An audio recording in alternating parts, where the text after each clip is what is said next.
തേന്മാവിൻ കൊമ്പത്ത് കൊതിച്ചതും വിധിച്ചതും June 29 മുതൽ എല്ലാ ദിവസവും രാത്രി 9 മണിക്ക്. അത് കേട്ടതും ഞാൻ ആകെ തകർന്നു പോയി ഡോക്ടർ. മരിച്ചുപോയാൽ മതിയെന്ന് എനിക്ക് തോന്നി. ഞാനൊരു നാട്ടുമ്പുറത്തുകാരിയാ. ഇങ്ങനെയുള്ള കാര്യങ്ങളൊന്നും ഞാൻ കേട്ടിട്ട് പോലുമില്ല. ഒരുപാട് ആലോചിച്ചതിന് ശേഷം ഞാൻ ഇങ്ങോട്ട് വരാൻ തീരുമാനിച്ചത്. ആ ആശുപത്രിയിലുള്ളവര് പറഞ്ഞതെല്ലാം നുണയാന്ന് തെളിയിക്കാൻ വേണ്ടിയാ ഞാൻ ഇവിടെ ടെസ്റ്റ് എടുത്തത്. എനിക്കൊരു കുഴപ്പമില്ലെന്ന് ഡോക്ടർ പറയുന്നത് കേൾക്കാൻ വേണ്ടിയാ ഞാൻ കാത്തു നിൽക്കുന്നത്. പറയൂ ഡോക്ടർ, എനിക്കൊരു കുഴപ്പമില്ലെന്ന് പറയൂ. കുട്ടി പൂരിപ്പിച്ച ഫോമായത്. ഇതില് പാർവതിയുടെ കല്യാണം കഴിഞ്ഞിട്ടില്ലെന്നാ എഴുതിയിരിക്കുന്നത്.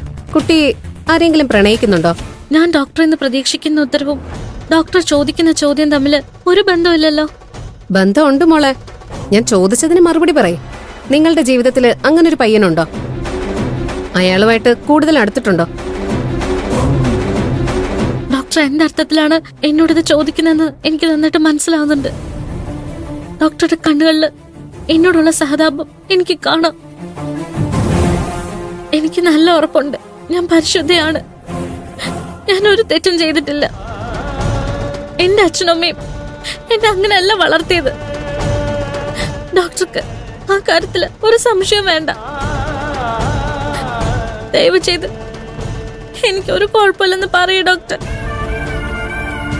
എന്റെ മനസ്സ് പോലെ തന്നെ എന്റെ ശരീരവും പരിശുദ്ധാന്ന് പറയേ. എനിക്കൊരു കളങ്കവും ഏറ്റിട്ടില്ലെന്ന് പറയേ. ഞാൻ തെറ്റുകാരല്ലെന്ന് തെളിയിക്കാൻ ഇതല്ലാതെ എന്റെ മുന്നിൽ വേറെ മാർഗങ്ങളൊന്നുമില്ല. ഡോക്ടർ, ഇപ്പൊ എനിക്ക് ദൈവത്തെ പോലെ എന്നെ കൈവിടരുത്. പാർവതി ആഗ്രഹിക്കുന്നത് പോലെ പറയണമെന്ന് എനിക്കുമുണ്ട്. പക്ഷേ ഈ റിപ്പോർട്ട് അതിന് സമ്മതിക്കുന്നില്ല.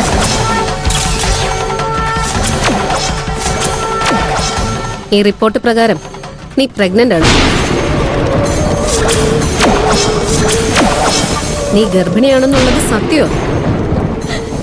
ഇല്ല, ഇല്ല, ഇല്ല.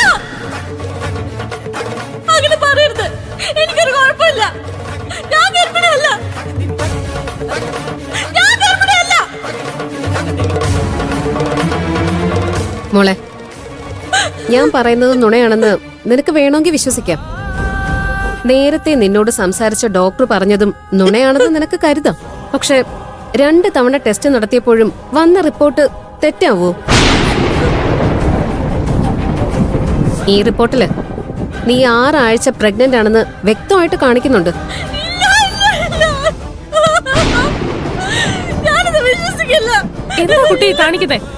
എനിക്ക് ഞാൻ ഗർഭിണിയല്ല. നിങ്ങൾ നുണ പറയാ. ഞാൻ ഗർഭിണിയല്ല. മോളെ, നീ ഇങ്ങനെ കരയില്ലേ? കരഞ്ഞതുകൊണ്ട് ഒന്നും മാറാൻ പോകുന്നില്ല. ഒന്ന് ശാന്തമായിട്ട് ഞാൻ പറയുന്ന ഒന്ന് കേക്ക്. ഈ പ്രശ്നത്തെ എങ്ങനെ പരിഹരിക്കാന്നാ നമ്മൾ ചിന്തിക്കേണ്ട. ഇങ്ങനൊരു ശിക്ഷ അറിയിക്കാൻ ഞാൻ എന്ത് തെറ്റാ ചെയ്ത്? എനിക്ക് മാത്രം എന്താ ഇങ്ങനെയൊക്കെ നടക്കുന്ന? എന്റെ ജീവിതം നശിച്ചല്ലോ. കരയില്ലേ പാർവതി? നീ എവിടുന്നാ വരുന്നേ? നിന്റെ കൂടെ ആരാ വന്നത്? ഡോക്ടർ, ഈ കുട്ടി ഒറ്റയ്ക്കാ വന്നത്. ഇങ്ങനൊരു ആവശ്യത്തിന് ആശുപത്രിയിലേക്ക് വരുമ്പോ ആരെങ്കിലും കൂടെ കൂട്ടണ്ടേ മോളെ? സാരമില്ല, പരിചയക്കാരുടെ ആരുടെയെങ്കിലും നമ്പർ ഉണ്ടെങ്കിൽ തരൂ, ഞങ്ങൾ അവരെ വിളിച്ചു വരുത്താം. വേണ്ട, വേണ്ട, ആരെ വിളിക്കണ്ട ഡോക്ടർ, ആരെ മോളെ, വിളിക്കണ്ട. ഇങ്ങനൊരു അവസ്ഥയിലായെന്ന് കരുതി നിന്റെ ജീവിതമൊന്നും അവസാനിക്കുന്നില്ല. ഈ പ്രശ്നം നമുക്ക് പരിഹരിക്കാം. പക്ഷേ അതിനാദ്യം നീ ഗർഭിണിയാണെന്ന് നീ വിശ്വസിക്കണം. ഇത് നിനക്ക് ഒറ്റയ്ക്ക് കൈകാര്യം ചെയ്യാവുന്ന ഒരു വിഷയമല്ല. നിന്റെ അച്ഛനും അമ്മയും എവിടെയാ? അവരെ ഈ വിവരം അറിയിക്കണം. നിനക്ക് സംസാരിക്കാൻ ബുദ്ധിമുട്ടുണ്ടെങ്കിൽ അവരുടെ നമ്പർ തന്നാ മതി. അവരെ ഇങ്ങോട്ട് വിളിച്ചു വരുത്തി ഞാൻ അവരോട് സമാധാനത്തോടെ കാര്യങ്ങൾ പറഞ്ഞ് മനസ്സിലാക്കിപ്പിച്ചോളാം. വേണ്ട, വേണ്ട, അച്ഛനമ്മയെ അറിയരുത്. അവരെ അറിയിക്കാതെ എങ്ങനെയാ ശരിയാവുക? കുടുംബത്തിന്റെ സപ്പോർട്ട് ഇല്ലാതെ നിനക്ക് ഒറ്റയ്ക്ക് ഒന്നും ചെയ്യാൻ കഴിയില്ല. എന്നാണെങ്കിലും ഈ സത്യം അവരറിയേണ്ടി വരും. വല്ലവരും പറഞ്ഞ് അവരത് അറിയുന്നതിനേക്കാൾ നല്ലത് നീയായിട്ട് പറയുന്നതല്ലേ? വേണ്ട, അവര് തെരഞ്ഞ ആത്മഹത്യ ചെയ്യും. ആഗ്രഹിക്കുന്നു. അതൊന്നും സംഭവിക്കരുത്. എന്റെ ജീവിതം നശിച്ചു. അവർക്കൊന്നും സംഭവിക്കരുത്. അവര് ജീവിക്കണം. അവരൊന്നും അറിയരുത്. അവരൊന്നും അറിയരുത്. അവരൊന്നും അറിയരുത്. പാർവതി, പാർവതി, പാർവതി. അവരൊന്നും അറിയരുത്. ഡോക്ടർ, ഈ കുട്ടി വല്ല കടുങ്ങയും ചെയ്യുവോ? ഈശ്വര, ആ കുട്ടിക്ക് നല്ല ബുദ്ധി തോന്നിക്കണേ.